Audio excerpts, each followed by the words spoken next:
Mr. Reeder, were you aware of an allegation of inappropriate and unwanted sexual discussion at an EPA happy hour on December the 4th, 2013 at a restaurant? Were you aware of that? You know why you weren't aware of that? I'm sorry. No, sir. You know why you weren't aware of that, Mr. Reeder? I don't know why. Because you didn't bother to ask Mr. Jutro's supervisor when you during his background check.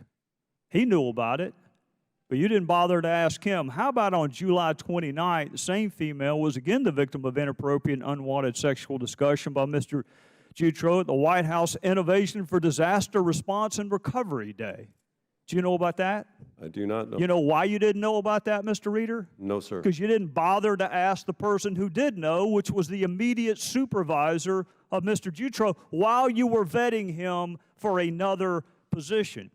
Did you know about an inappropriate and unwanted hugging and kissing that began with one of the victims in 2007? No, sir. You know why you didn't know about that, Mr. Reeder? It wasn't told to me. Because you didn't bother to, no. You weren't told, you didn't ask. You didn't interview his immediate supervisor. And do you recall what your rationale was for not interviewing that immediate supervisor? Yes, sir. What was that? At some point before Dr. Jutro was put into the position, I'm looking for an answer. I'm not looking for an encyclopedia. What reason did you give for not interviewing the immediate supervisor of the person that we're describing? Congressman. You want me to refresh your recollection, Mr. Reeder? I think if the Because you don't talk to people at that level. That was your response. That's the characterization of somebody else, sir. That's not my characterization. Is the characterization of the Inspector General, Mr. Reeder?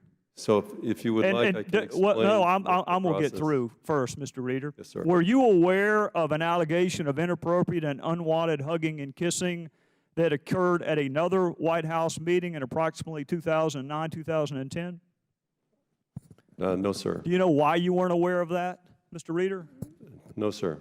Because you didn't bother to ask the person that had knowledge, which would have been the immediate supervisor of the person you were vetting for another office. Were you aware of inappropriate and unwanted hugging and kissing and sexual discussion that began with yet another victim in 2002? No, sir. You know why you weren't aware of that, Mr. Reeder? Congressman. Because you didn't bother to ask the person who knew. Did you volunteer the information when you were asked? I'm sorry, I'm not sure what information you're referring to. Did you know any of these allegations, Mr. Reeder? No, sir. Why did you not interview, well, let me ask the Inspector General. Do you agree with that, Mr. Inspector General, that Mr. Reeder was not aware of any allegations of wrongdoing at the time that you interviewed him and failed to volunteer it? Let me defer to Mr. Sullivan, who has the facts on the investigative piece.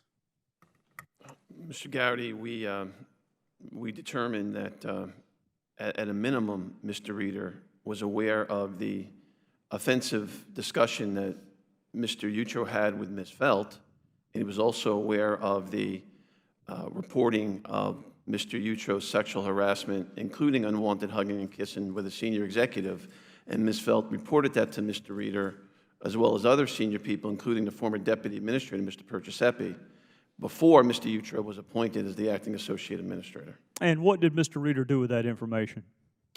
I don't know what he did, but we didn't find out about it. But he was on notice before the promotion was made of some of these allegations. Yes, that is. And would have been on notice of more had he bothered to ask the immediate supervisor. Well, had he asked the immediate supervisor, we had interviewed the immediate supervisor.